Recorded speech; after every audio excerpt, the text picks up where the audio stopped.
Matthew, Mark, Luke, and John, who were they? Matthew who? Mark who? Luke who? And John who?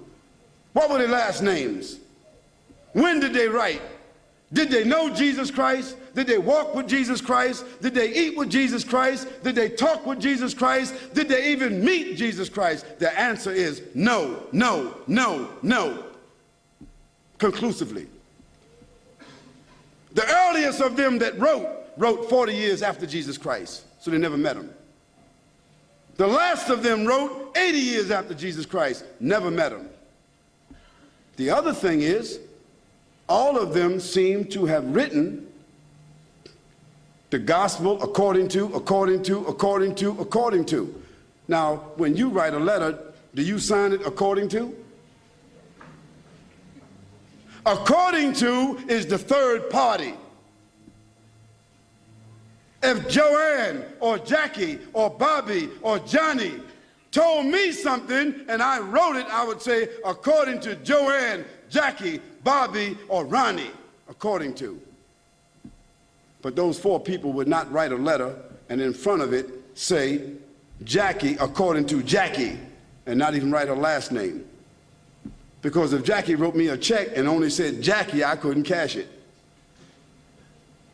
And if I was a policeman and I stopped Jackie on the road and she had a license that only said Jackie, she's going to jail.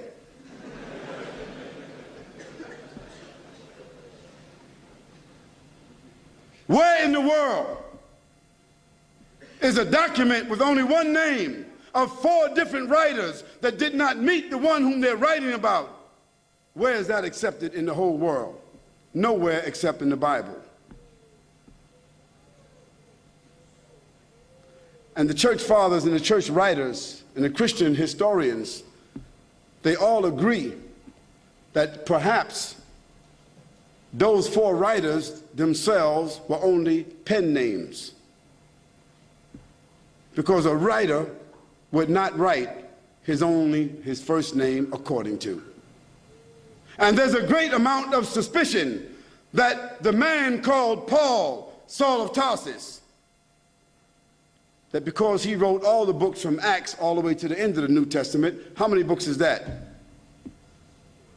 How many? 16, 15, 17, 19? All the books of Acts on, Colossians, Ephesians, Corinthians, Romans, Galatians, all of those books are written by whom? Paul, Saul of Tarsus, another man who never walked, who never talked, who never met, who never ate, who never prayed, who never knew Jesus Christ. Isn't that something? Now here we find four writers and another one between them that wrote all the New Testament books that never talked, never walked, never ate, never prayed, never met the man called Jesus Christ. Yet in their words, the first mentioning of the Trinity came from where? From Jesus or from them? The first mentioning of Jesus being divine, a man God, came from whom? From them. The first mentioning that Jesus is the Son of God came from whom? From them. Jesus never said in his own words any such words, but it was the men who never met him, who claimed to have written, who didn't know their last names.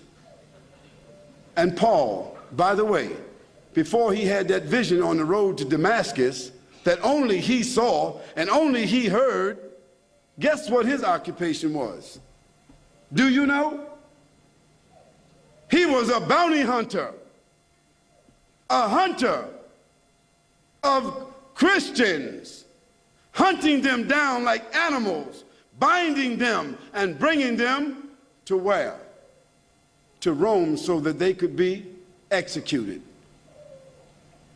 Now, if Hitler, after killing thousands of Jews, said that on the road to Berlin, he had a vision that he was named an apostle to the Jews, and he wrote 20 books that all the Jews are supposed to follow, Do you think they would be following that book? I don't understand how people just don't read history. This is not what Khalid said, so don't get angry with me. This is your own scripture, your own Bible scholars, their own church fathers. All of them agree that Paul never met Jesus, that Matthew, Mark, Luke, and John never met Jesus. By the way, they were not disciples. Nor were they walkers and talkers of the disciples. They were just writers and historians.